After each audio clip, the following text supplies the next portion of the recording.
Tanggal 27 September 2024, Kiai Marzuki Mustamar menggemparkan dunia aswaja, yang dimana beliau memberikan khutbah Jumat bertema kullu muhdatsatin bid'ah wa kullu bid'atin dhalalah wa kullu dhalalatin finnar. Dan hadis itu disambung dari beberapa pernyataan beliau mengenai kegiatan-kegiatan bid'ah, yang dimana kata beliau apabila perkara agama, perkara yang telah diajarkan oleh Nabi Muhammad SAW ini ditambah-tambah, maka hal tersebut akan menjadi bid'ah. Apabila dikurang-kurangi akan menjadi khianat. Apabila dirubah-rubah menjadi khurafat. Ini adalah bahasa yang sangat keren, yang dimana keluar dari lisan seorang kiai yang dulunya amat teramat memusuhi dakwah sunnah, dakwah salafi, teman-teman. Dan di sini setelah pernyataan itu, video live streaming beliau tiba-tiba tidak publik lagi, teman-teman. Hanya bisa ditonton oleh orang yang memiliki link tersebut. Tapi dengan cepat link itu menyebar, teman-teman. Sampai apa? Orang-orang nonton secara tidak publik. Dari pertama pembukaan sampai penutupan, yang awalnya saya mengira akan ada kalimat-kalimat wahabi, ternyata tidak ada, teman-teman. Bahkan setelah beliau klarifikasi pun tidak ada kalimat wahabi lagi. Yang ada apa? Teman-teman salafi. Di sini menunjukkan bahwa beliau telah luluh atau lembut hatinya terhadap dakwah salafi. Sebagaimana saya juga seperti beliau dulu terhadap dakwah salafi ini, yang awalnya sangat-sangat benci, tidak mau mendengarkan, menutup kuping, menutup mata ketika melihat asatid-asatid salafi. Dan pada akhirnya saya ngaji kepada mereka semua, meskipun secara online. Saya tonton secara beruntun, ya teman-teman, ketika saya mencari kebenaran, berusaha untuk mencari-cari jalan kebenaran itu. Apakah mereka benar, berada di atas kebenaran, atau mereka hanya mencoba untuk mencari pembenaran terhadap perkataan bid'ah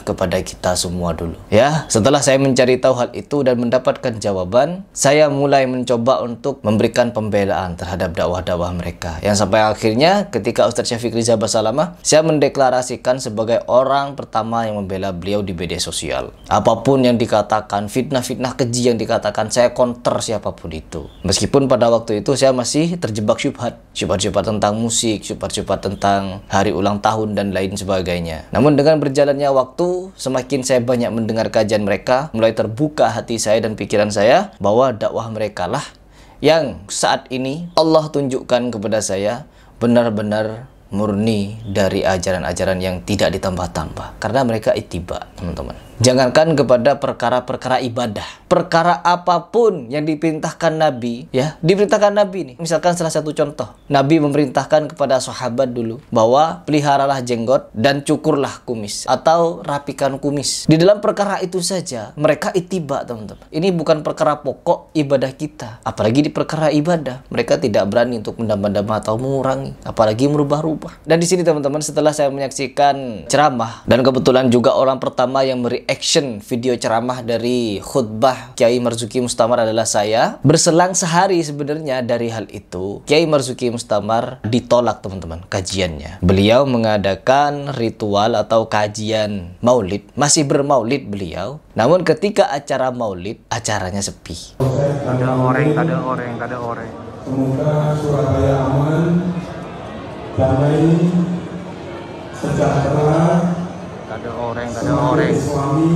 Dari karo segolongan ya, seganjaan ya. Mohon panitia menata duduknya. Jangan dibiarkan dari duduk sendiri-sendiri. Para jamaah rahmatullah.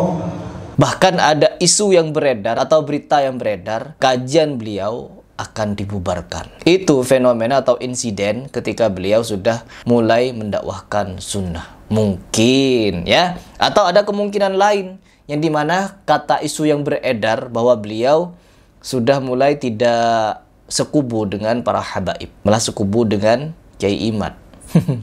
Saya ini tidak sekubu dengan Kiai Imad, tidak sekubu dengan habaib juga, apalagi habaib, ya teman-teman. Tetapi saya lebih setuju dengan pendapat Kiai Imad mengenai nasab mereka yang tidak tersambung. Kenapa saya lebih setuju? Karena menyaksikan dari kebanyakan dongeng-dongeng cerita khurafat yang mereka banyak nih oknum-oknumnya berdongeng ya. Banyak oknum-oknum habaib yang berdongeng-dongeng ria tentang apa? Tentang khurafat. Seenak jidat mereka bercerita tentang karomah-karomah. Di situ saya mulai heran dengan mereka ini. Kenapa mereka saja berani berdusta atas kehendak yang Allah berikan? Oh, saking banyaknya mereka ini teman-teman memberikan dongeng khurafat sampai tak terhitung. Hei anak-anakku, terbang dong satu-satu. Ya, terbang. Terbang semuanya teman-teman. Nembus genteng. Tidak berhenti sampai nembus genteng. Rantai emas turun dari langit. Hujan susu turun dari langit. Hujan makanan turun juga. Ya, api neraka dipadamkan dengan jari kelingking. Ya, keluar masuk surga. Ya, seenak jidat keluar masuk surga, teman-teman. Wudu sampai dibawa pasir-pasir dari surga itu sama mereka. Dan tidak berhenti sampai di situ dongeng-dongeng mereka ini. Sampai sekarang pun mereka masih berdongeng-dongeng ria, teman-teman. Ada kemarin Habib Ba'adud apa namanya? Itu Habib Ba'adud membuat suatu video dan memberikan satu cuplikan dari channel saya. Orang sekarang itu alergi dengan karomah. Kalau ada cerita karomah, hurufat, dongeng. Orang sekarang tidak percaya karomah. Kita percaya karomah. Tapi karomah bukan seperti yang kalian ceritakan itu. Itu bukan karomah yang kalian ceritakan, tapi dongeng ngibul, halu takhayul itu. Itu terbang dong satu-satu. Apa sudah dibenerin itu genteng itu? Ya atap itu yang jebol itu, dijebol Habib terbang. Sontoloyo memang. Ketika kita membahas hal seperti ini, kalian menganggap kita tidak percaya karomah.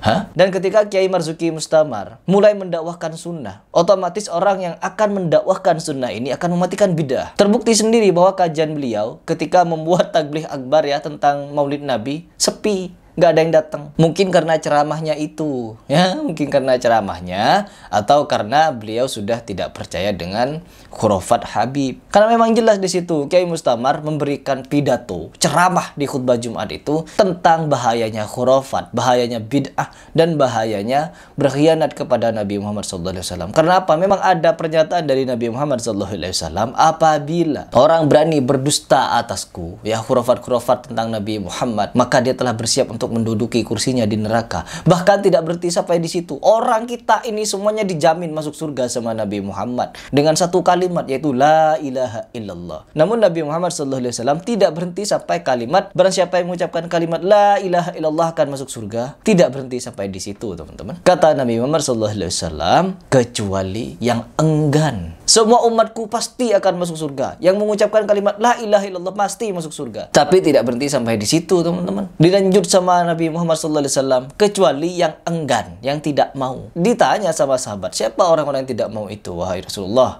Rasulullah SAW menjawab, mereka adalah yang berkhianat kepadaku, durhaka kepadaku. Itu kata Nabi. Bahkan berdusta saja atas Nabi Muhammad SAW, kursinya sudah disediakan oleh Allah Subhanahu Wa Taala di neraka. Apa tidak beresiko? Jangan hanya bermodal kalimat la ilaha illallah kalian akan masuk surga. No, ittiba. Kalian teriak-teriak wahabi wahabi. Apalagi Kiai Idrus Ramli. Parah. Nanti saya akan bahas perihal Kiai Idrus Ramli. Tapi di sini kita fokus kepada Kiai Marzuki Mustamar yang kemarin ditolak kajiannya. Bukan ditolak sebenarnya, sepi penonton. Sepi penonton apa? Bukan sepi penonton, apa dah pokoknya audiens apa jemaah jemaah pokoknya sepi dari jemaah.